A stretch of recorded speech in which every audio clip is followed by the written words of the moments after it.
একটি কবিতা কি একজন মানুষের চিরকালের চেনা আকাশ কেড়ে নিতে পারে? স্রেফ কয়েকটা লাইনের জন্য নিজের জন্মভূমি থেকে আজীবন নির্বাসিত হওয়ার গল্পটা কবি দাউদ হায়দারের। আজ আমরা এসেছি তার সেই ফেলে যাওয়া পৈতৃক ভিটায়, যেখানে তার শৈশব কেটেছিল, যে মাটির গন্ধ তিনি মৃত্যুর দিন পর্যন্ত খুঁজেছিলেন। আর এই যাত্রায় আমাদের সাথে থাকছেন দাউদ হায়দারের অনুজ কবি আরিফ হায়দার। তার কাছ থেকে আমরা শুনব দাউদ হায়দারের জীবনের এমন কিছু অজানা গল্প যা হয়তো আগে কখনো সামনে আসেনি। চলুন চেনা মানুষটার অচেনা অধ্যায়ে ডুব দেয়া যাক। দাউদ হায়দারের জন্ম 1952 সালের 21 ফেব্রুয়ারি পাবনার দুহারপাড়া গ্রামে। তিনি বেড়ে ওঠেন এক সাধারণ গ্রামীণ পরিবেশে। পরে পড়াশোনা করেন ঢাকা বিশ্ববিদ্যালয়ের বাংলা বিভাগে। 70-এর দশকের শুরুতে তিনি যুক্ত হন সাহিত্য জগতে। তিনি কাজ করেন দৈনিক সংবাদ পত্রিকার সাহিত্য পাতায়। সম্মানিত সুধী, পাবনার দুহারপাড়া থেকে আমি আপনাদের স্বাগত জানাচ্ছি। দুহারপাড়ায় আজ আমরা এমন একটি পরিবারের বাড়ি দেখাবো, যে পরিবারটি আসলেই বিশেষ পরিবার। আপনারা হয়তো জন্মই আমার আজন্ম পাপ কবিতাটির সাথে কম বেশি সবাই পরিচিত। জন্মই আমার আজন্ম পাপ, মাতৃজরায়ু থেকে নেমেই জেনেছি আমি সন্ত্রাসের ঝাঁঝালো দিনে বিবর্ণ পত্রের মতো হঠাৎ ফুৎকারে উড়ে যাই। পালাই পালাই সুদূরে, চৌদিকে রৌদ্রের ঝলক, বাসের দোতলায়, ফুটপাতে, রুটির দোকানে। অনেকেই এই কবিতার লেখকের নাম জানেন। তার নাম দাউদ হায়দার, যিনি 1974 সালে বাংলাদেশ থেকে নির্বাসিত হয়েছিলেন। উনি পৃথিবীর 2টা দেশ থেকে নির্বাসিত হয়েছিলেন এবং যে পরিবারটির কথা বলছি সেই পরিবারের 8 ভাই। 8 ভাইয়ের মধ্যে 7 জনেই লেখালেখির সঙ্গে যুক্ত। কবিতা, প্রবন্ধ, উপন্যাস, নাটক তারা লিখে গেছেন সবাই মিলে। এমন একটি উজ্জ্বল পরিবার এবং দাউদ হায়দারের গল্প থাকবে আমার এই আজকের ভিডিওতে। দাউদ হায়দার আমাদের ভাইদের ভেতরে অষ্টম, ভাই বোনদের মধ্যে আমরা 7 ভাই 7 বোন। সে জায়গা থেকে ও অষ্টম সন্তান। দাউদ হায়দারের বিষয়টা একটু অন্যরকম। অন্যরকম বলতে যে পৃথিবীতে একজন কবি 2বার নির্বাসিত হয়েছে, এখান থেকে ভারত, ভারত থেকে জার্মান। তার ভেতরে প্রচণ্ড কষ্ট ছিল। বাংলাদেশে আকাশ বাতাস মাটিটাকে স্পর্শ করতে পারে নাই। 74-এর পরে একবার এসেছিল, এক ধরনের পলায়ন হিসেবে এসেছিল আর কি। সম্ভবত তখন জিয়াউর রহমান প্রেসিডেন্ট, আমরা সবাই সিদ্ধান্ত নিলাম তোমার চলে যাওয়া উচিত। তখনও ফিরে যায় কলকাতায়।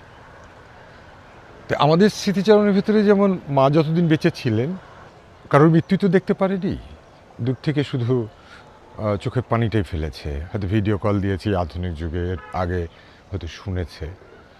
তা আমরা সবাই, ও যখন জার্মানি চলে গেলেন, জার্মান থেকে যখন কলকাতায় আসতো, সে সময় আমরা ভাই বোন, ভাগ্নি ভাস্তি সব একসাথে কলকাতায় যেতাম। ওটা আমাদের ছিল মিলন মেলা। সেই মিলন মেলা হয়তো আর হবে না। গত বছর 26শে মার্চ ও মারা গেল। জার্মান থেকে আর কলকাতায় ফিরবে না, আমরা যাব না ওইভাবে দল বেঁধে। ওটা আমাদের বন্ডিং জায়গা ছিল, যে আমরা তো সবাই এখন কাজের চাপে ছিন্ন বিচ্ছিন্নভাবে আছি, কিন্তু প্রতি বছরের ফেব্রুয়ারি মাসটা আমরা অপেক্ষায় থাকতাম যে ও আসবে, সব ভাই বোন একসাথে গিয়ে, ভাগ্নি ভাস্তি আত্মীয় স্বজন যারা আছে ওকে দেখার উপলক্ষ করে যাওয়া হতো। এটা হয়তো আর হবে না, বন্ডিংটা নষ্ট হয়ে গেল।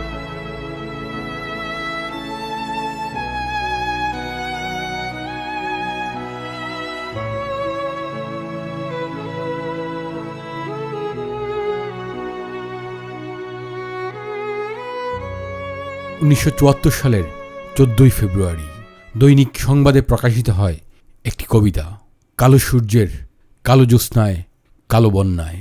এই কবিতা নিয়ে তীব্র বিতর্ক তৈরি হয়। কিছু মহল অভিযোগ তুলে এটি ধর্মীয় অনুভূতিতে আঘাত করেছে। ঢাকার একটি আদালতে মামলা হয়। মামলাটি করেন ঢাকা কলেজের একজন শিক্ষক।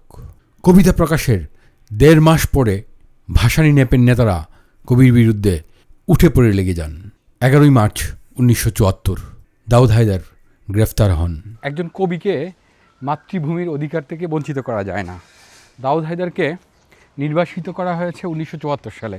আমি জন্মগ্রহণ করেছি ১৯৮২ সালে, অর্থাৎ দাউদ হায়দার যখন নির্বাসিত তারও ৮ বছর পরে আমি জন্মগ্রহণ করেছি। কিন্তু আজকে দেখেন আমি চলে এসেছি তার পৈতৃক ভিটায়, তাকে ভালোবেসে। আমি তাকে খুঁজেছি, নিজের মধ্যে ধারণ করেছি। ওনার ভাই যখন গল্পগুলো করছিলেন তখন আমার চোখ দিয়ে জল পড়ছিল। আমি খুব আবেগ আপ্লুত হয়ে গিয়েছিলাম। এভাবে কাউকে নির্বাসিত করা যায় না, কারো কলমকে থামিয়ে দেওয়া যায় না। আপনি জানেন হয়তো যে ও বুঝতে পেরেছিল যে বাংলাদেশে ও আর আসতে পারবে না, যে কারণে ওই ৭৪ যখন পরে আসছিল ওই সময় এই দোহারপাড়ার একটু মাটি নিয়ে গিয়েছিল।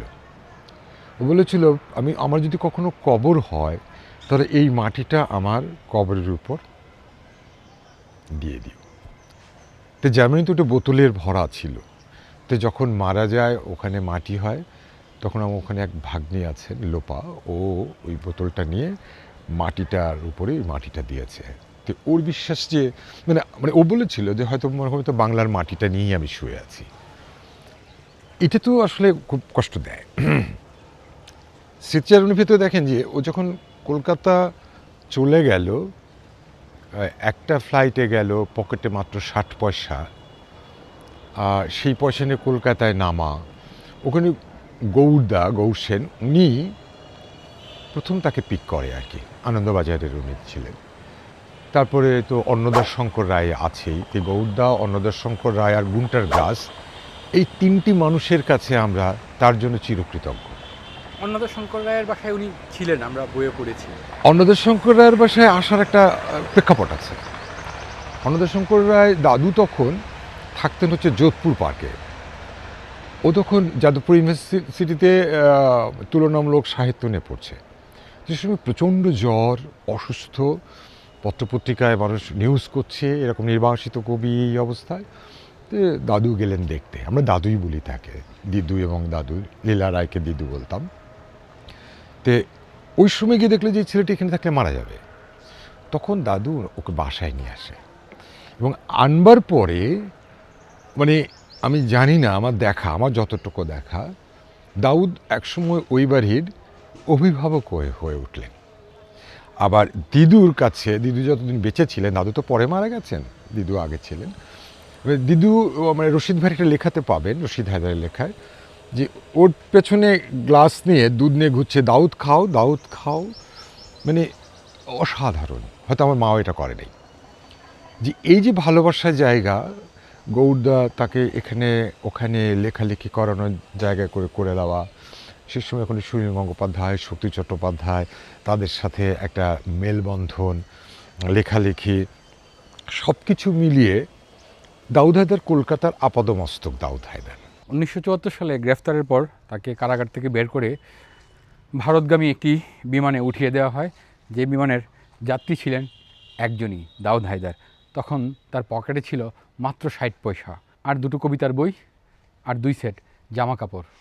এই নিয়েই তিনি পা রাখলেন ভারতের মাটিতে। ১৯৭৬ সালে তিনি ভারতের কলকাতার বাংলাদেশ হাই কমিশনে পাসপোর্ট নবায়নের জন্য আবেদন করেন। তখন তার পাসপোর্ট জব্দ করা হয়। পরবর্তীতে এরশাদ সরকার যখন ক্ষমতায়, তখন তিনি আবার পাসপোর্টটি চান। এরশাদ সরকার পাসপোর্ট ফেরতের উপরে নিষেধাজ্ঞা জারি করে। তো এই জায়গাগুলো, এবং তার জন্য বিখ্যাত লোকের সাথে আমার পরিচয় হয়েছে, আমি গেছি, দেখেছি। দাউদ হায়দার কলকাতায় সাহিত্য জগতের দাপটের সাথে ছিল, এটা খুব ভাল লাগতো। সে কলেজ স্ট্রিটে বইয়ের দোকানে হোক, প্রকাশকরা হোক, দাউদ এসেছে, বইমেলাতে দাউদ এসেছে। আমি মাকিন ভাই, জাহিদ ভাই, দাউদ ভাই এই মৃত্যুর আগের বছরেই ও আসছিল বইমেলাতে। হঠাৎ করে মাকিন ভাই হারিয়ে গেল। দাউদ ভাই ওই একের সাথে কথা বলতে মাকিন ভাই একসময় বললো যে ওর সঙ্গে আর আসা যাবে না, ওর এত পরিচিত, আমরা কি করে 4 ভাই ঘুরবো। তারপরে যাই হোক, মাকিন ভাইকে খুঁজে পাওয়া গেল। ওর সঙ্গে হলো দুই ভাই মজা করে খাওয়া। এবং সবচেয়ে ভালো লাগতো কি, ও যখন জার্মান থেকে আসতো, কলকাতায় ছিল, আমরা ভাই বোন যখন যেতাম, ও টোটাল পাবনার ভাষায় কথা বলতো। ওইটাই ওর বড় পাওয়া, যে ধর এখন তো আর ওই ওই কলকাতার ভাষায় কথা বলা যাবে না। এই তুই কি করতেছিস, এই কবে আইছিস, অমুকের খবর কি, এই আশপাশের সবার গ্রামের যাদের যাদের ওর সমবয়সী ছিল তাদের খবর নেওয়া।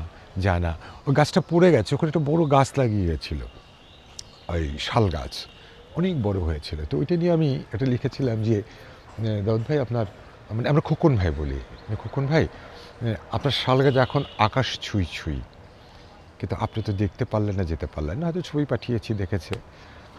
ও তো কষ্টটা বোঝা যেত না, প্রচণ্ড চাপা ছিল। দীর্ঘশ্বাস ফেলে বলতো, ও তাই, অনেক বড় হয়েছে। মানে ব্যাপারটা ও এইভাবে এড়িয়ে যেত।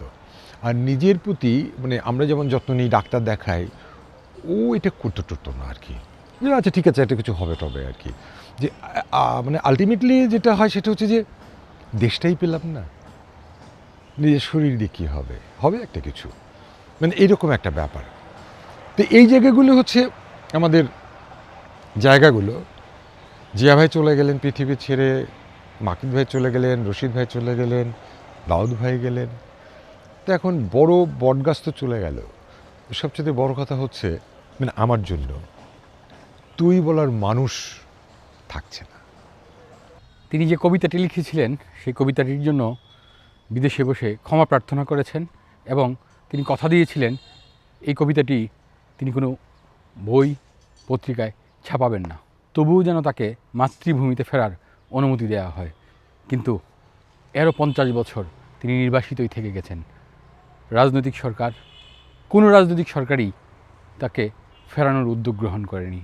এমনকি এই দেশের সাহিত্য সমাজ, প্রগতিশীল মানুষ কেউই দাউদ হায়দারকে দেশে ফেরানোর চেষ্টা করেনি। অথচ এই মানুষটি বিদেশে থাকতে চাইতেন না।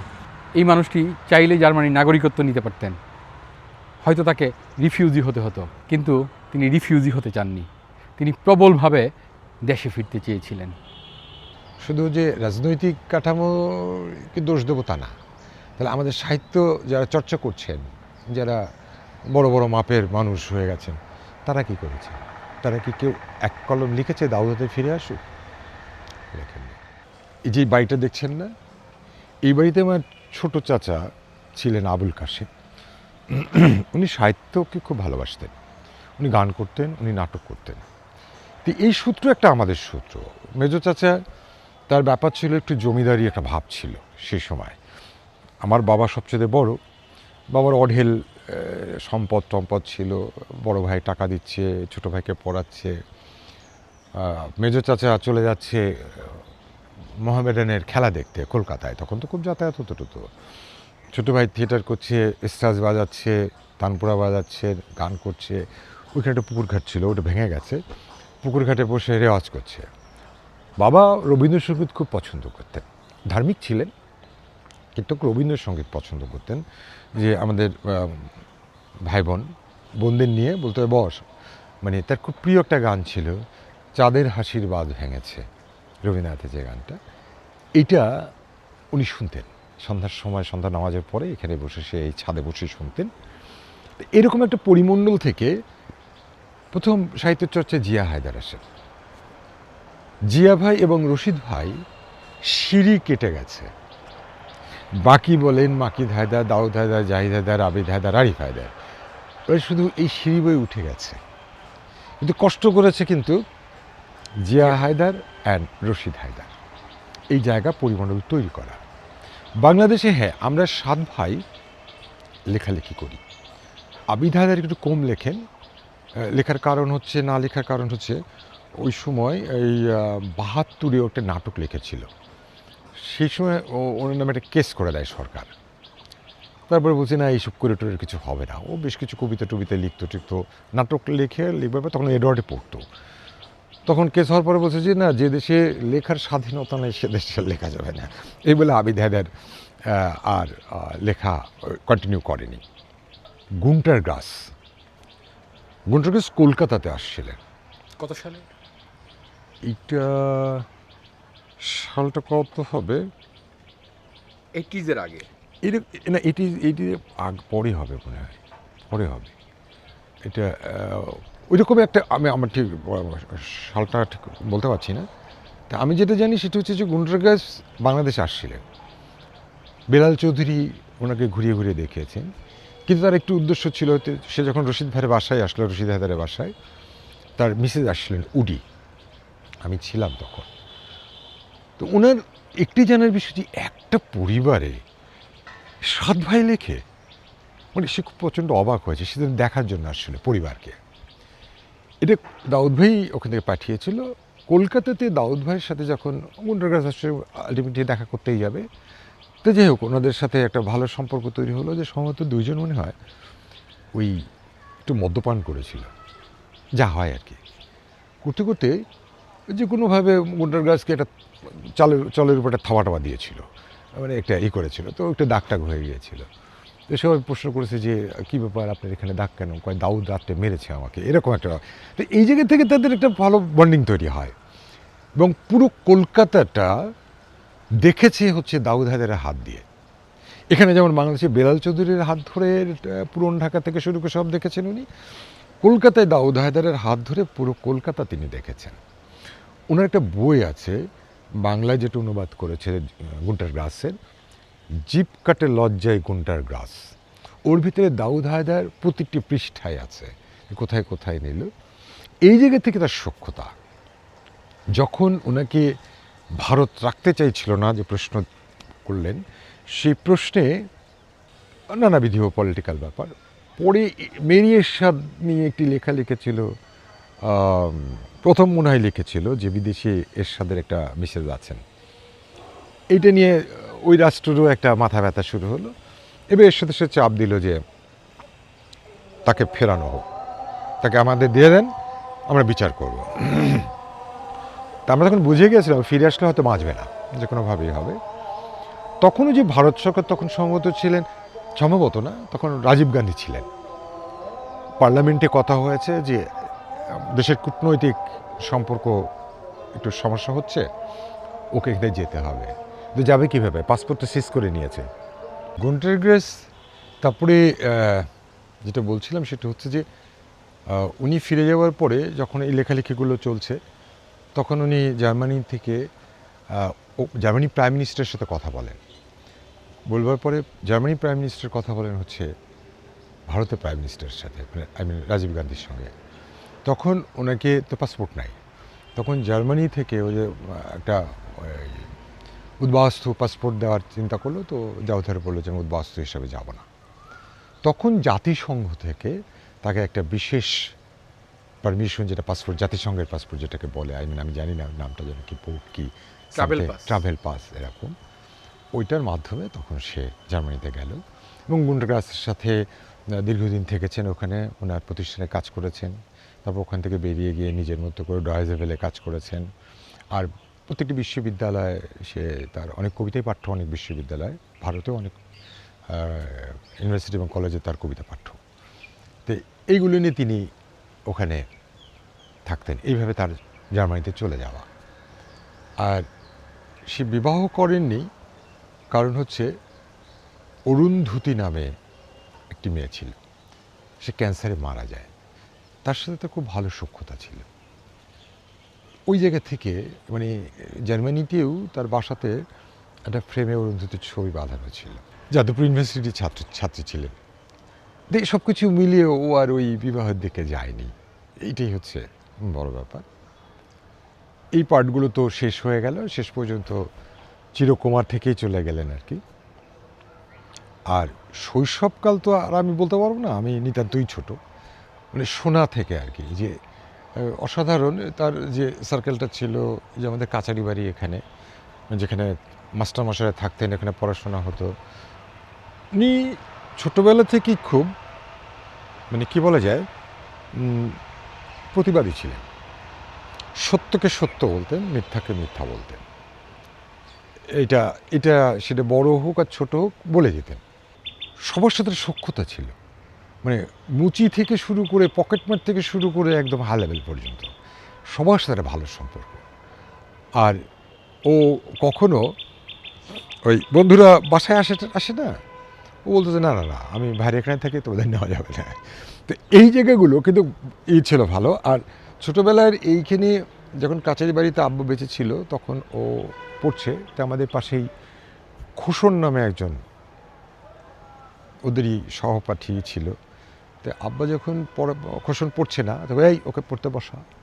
তো ও যখন পড়ছে সবার সাথে ওকে পড়তে বসে, আব্বা চলে আসার পরে খোসন লাফ দিয়ে কাচারি বাড়ি থেকে লাফ দিয়ে নেমে বলল যে বলে, দেখ রে খোকন, মানুষ পড়লেও মরে, না পড়লেও মরে। এটা দাউদ ভাইয়ের কাছে খুব ফিলোসফিক্যাল একটা বিশাল জায়গা মনে হয়েছে। আসলেই তো মানুষ পড়াশোনা করলেও মরে, না পড়লেও মরে। তো এই যে ওই স্কুল ওই গোয়িং সময় থেকেই যে তার চিন্তাটা কোথায়, ছোটোবেলা থেকেই তার দুরন্তপনার কথা বলতে গেলে আমাদের ভাইদের ভিতরে সবচেয়ে দুষ্টু ভাই ছিল হচ্ছে দুই ভাই, মানে মারামারি এটা সেটা, মাকিদ হায়দার আর হচ্ছে আবিদ হায়দার তপন। তো এরা ছিল দুষ্ট, কিন্তু ও তো ওরকম দুষ্ট ছিল না, সবার সাথে একটা সখ্যতা ভালো ছিল। 2025 সালের 27 এপ্রিল স্থানীয় সময় রাত 9টায় রিহ্যাবিলিটেশন হোমে তিনি শেষ নিঃশ্বাস ত্যাগ করেন। নিজ মাতৃভূমিতে নির্বাসিত থাকলেও আমার মতো পাঠকদের হৃদয়ে তিনি নির্বাসিত নন, তিনি সদা জাগ্রত থাকবেন। আজকের এই ভিডিওটি দেখার জন্য আপনাদের সকলের প্রতি অশেষ কৃতজ্ঞতা। ভালো থাকবেন, সুস্থ থাকবেন।